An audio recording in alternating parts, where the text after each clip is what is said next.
2021-এর জনগণনার জন্য অধীর আগ্রহে অপেক্ষা। শীঘ্রই শুরু হতে চলেছে তথ্য সংগ্রহ। কোভিডের কারণে বিলম্বিত হয়েছিল 2021 সালের জনগণনার কাজ। শীঘ্রই তা শুরু করবে মোদী সরকার। জাতিভিত্তিক জনগণনার দাবি এখনো ঝুলে রয়েছে। প্রথমবার ডিজিটাল পদ্ধতিতে তথ্যের সংগ্রহের উদ্যোগ নেওয়া হচ্ছে। ব্যয় হবে আনুমানিক 12,000 কোটি টাকা। 2021-এর জনগণনার তথ্যের জন্য অধীর আগ্রহে অপেক্ষা করে আছে দেশের মানুষ। 1881 সাল থেকে প্রতি 10 বছর অন্তর জনগণনা হয় ভারতবর্ষে। 2021 সালেও জনগণনা হওয়ার কথা ছিল। তার জন্য তথ্য সংগ্রহের কাজ 2020-র এপ্রিল থেকে শুরু হওয়ার কথা ছিল, কিন্তু কোভিড-19 মহামারীর এই পরিকল্পনায় জল ঢেলে দিয়েছিল।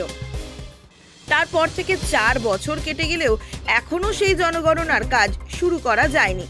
তবে এবার শিগগিরই সেই কাজ শুরু হতে চলেছে। রবিবার অর্থাৎ 15ই সেপ্টেম্বর এক সরকারি সূত্র জানিয়েছে ইতিমধ্যেই জনগণনা পরিচালনার জন্য প্রস্তুতি শুরু করেছে মোদী সরকার।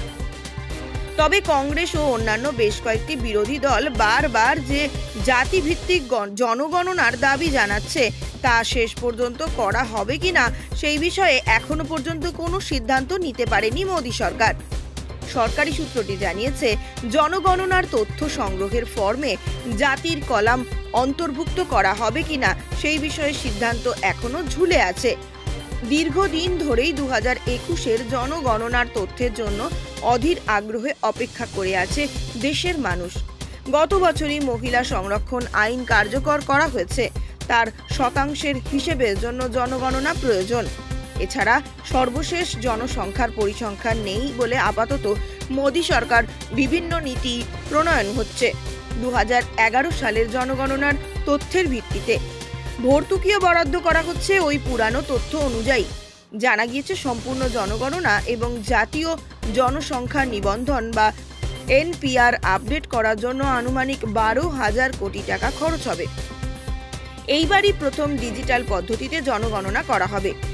এর ফলে নাগরিকরা নিজেরাই নিজেদের তথ্য দিতে পারবেন। সরকারি গণনাকারীদের মাধ্যমে তথ্য না দিয়ে যারা নিজেরাই জনগণনার ফর্ম পূরণ করতে চান তাদের জন্য এনপিআর বাধ্যতামূলক করা হবে। যে কোনো খবরের জন্য যোগাযোগ করুন 7099017330 এবং 7099017110 নম্বরে।